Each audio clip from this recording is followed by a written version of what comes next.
Why are layups hard for some players, but easy for others? Throughout this video, I'm going to show you some of the biggest problems, instant solutions, and tips and hacks. Let's get started. And these are going to help you not just with making layups in general, but also making layups in games. One thing you should be focusing on that'll give you an instant improvement, but you also need to practice, is trying to hit that backboard a little bit higher. And another thing is try to have the basketball hit the backboard at the peak of its arc or on the way down. If you hit it on the way up, you're usually going to get a little bit of a harder bounce. But when you hit it at its peak or on the way down, you're going to get a softer touch. And you're literally making the rim bigger. If you hit it off the backboard and it's not a high arc, it's going to go here, here. That's what the rim looks like to the basketball. But if you hit it with good arc, it's going to see this and then this.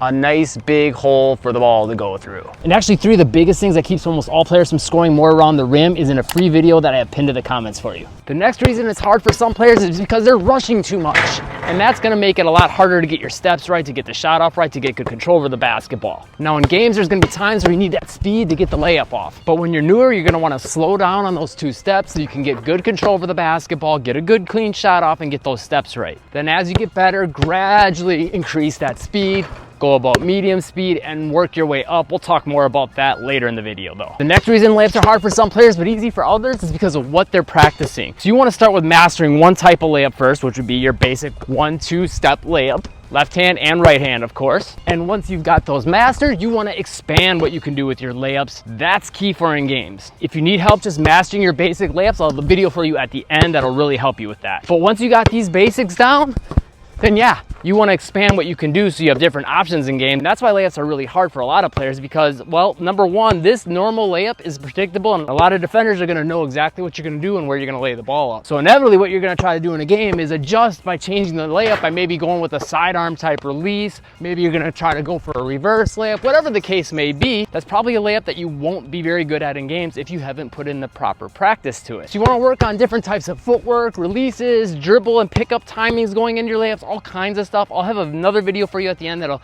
give you a whole bunch of specific things to work on though. Here's another hack that a lot of players are missing that makes layups really hard for them, and it's not getting the eyes up soon enough. This will help you in practice, but especially in games. A lot of players are going to focus on the defense, and because of that, now they're not focusing on what the real goal is, which is to make the shot, get the layup, right? So my biggest piece of advice is on that last dribble, or at least as you're picking the ball up, try to get your eyes up to the backboard so you can start locking in on where you're going to try to finish. And you might be worried that if I look at the backboard, now I can't react to the defense, but I can look here, I can definitely see everything here and here, meaning I can still react to defense. My body's natural intuition will usually take care of business if I've been working on different layup variations, which we talked about, and I'll give you more for specifics for at the end. But if I see the defender right there, I can come out wide. But since I'm focusing on the backboard, I have a lot better chance of making that shot. So get those eyes up as you're gathering the ball, or even a little sooner. Here's another game tip for you. A lot of players have a hard time with layups in games because defenders know where they're going to take the layup and how they're going to take the layup, coming back to not having different types of layup. But these two tactics will help you with pretty much any game situation. One is showing the ball early. You can do this a lot of ways. You can show it with two hands, you can show it with one. Now obviously this is a little more advanced, so again, it's something you want to practice. But on that first step, if you can show the ball up high, a lot of times defenders are going to anticipate the layup sooner or further back, or sometimes they'll even jump to swipe for the ball, and then you'll open up the space over here for the layup. Now that's one way to be evasive, but you could also use things like Euro steps to be evasive. But the second hack is to actually try to think about maybe trying to create some more contact early. So if I have a defender, basically let's just pretend the defender is this line all the way here. As far back as I can, I want to try to start to fight for position to try to get to the middle of the rim. So if I can create contact back here, great. If the defender does a good job of sliding in front of me, then I want to start to think about as soon as I can, as soon as I start to get past them, veering in to get some contact. And it's especially helpful if I can get contact on that first or that second step, especially there, because that's right about the point where I'm going to jump. They're also probably going to jump, so I can maybe get that contact to bump them back and create separation. I can maybe finish here.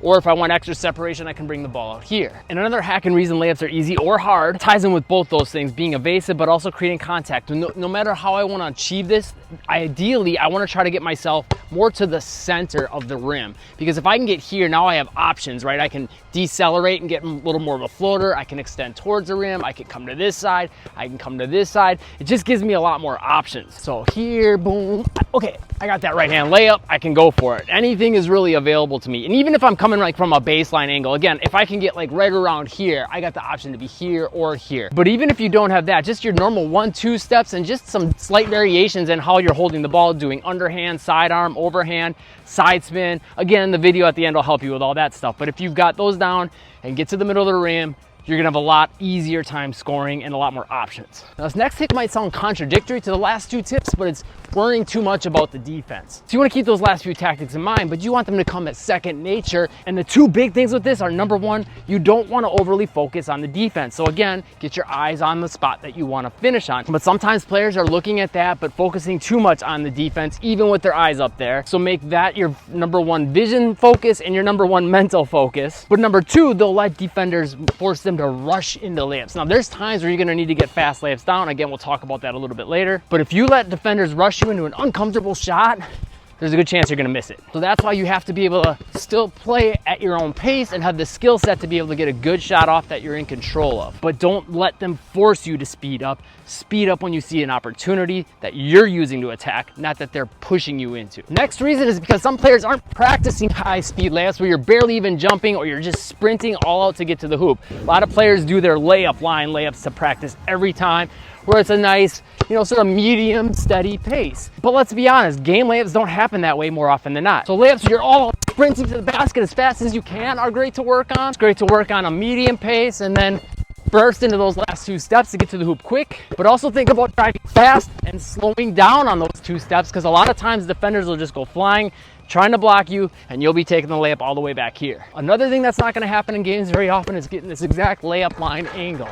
That's just not the way games work. So in practice, make sure you're working on angles like straight to the hoop, coming from the baseline, changing angles on your 2 steps, and everything in between. Because if you have not practiced those before, trying to make them in games is going to be really hard. And another reason layups are hard for some players is because they're not comfortable hitting the backboard at different spots and using different arcs. So you wanna get good at hitting the board high, tight, wide, straight to the hoop, and everywhere in between. That way, no matter where defenders are around you, you can get the ball off in a different position where they can't block it, but you're also gonna be comfortable with it so you can make it. This next reason is a big one. It's not being able to jump from different areas and in different body positions. Again, in a game, this layup line layup where you're jumping 1-2 right there, like that just doesn't happen in most situations because there's some level of reaction and defense you have to adjust to. So you definitely want to work on jumping from further out and hanging in the air, getting the shot off early even when you're jumping further out, jumping from a little closer and tighter to the basket, maybe coming from there and getting into a reverse layup. But also think about jumping from different body positions, such as having your body angled to the side, maybe angled the other way,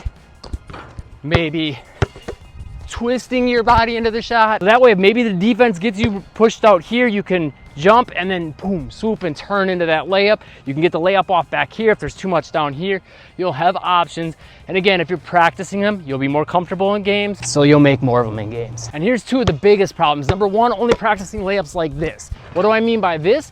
No one on the court. It's really hard to learn how to set up defenders for layups, how to deal with contact, and how to react to what they're doing if you're only practicing by yourself. And number 2, not knowing what you should aim for, but not just on your regular layups, for all the different types of layups and types of attacks you're gonna take. In this video, I'll give you some good drills that you can do with defense on you so you can eliminate that first problem. This video, I go over what you should aim for in the different types of layups. Here's the video with more advanced layups that you should be working on. And if you just need to get your basic layups down, this video's got you covered. Again, check out the 3 things that keeps almost all players from scoring as much as they could around the rim in the free video pinned to the comments, and I'll see you in the next video.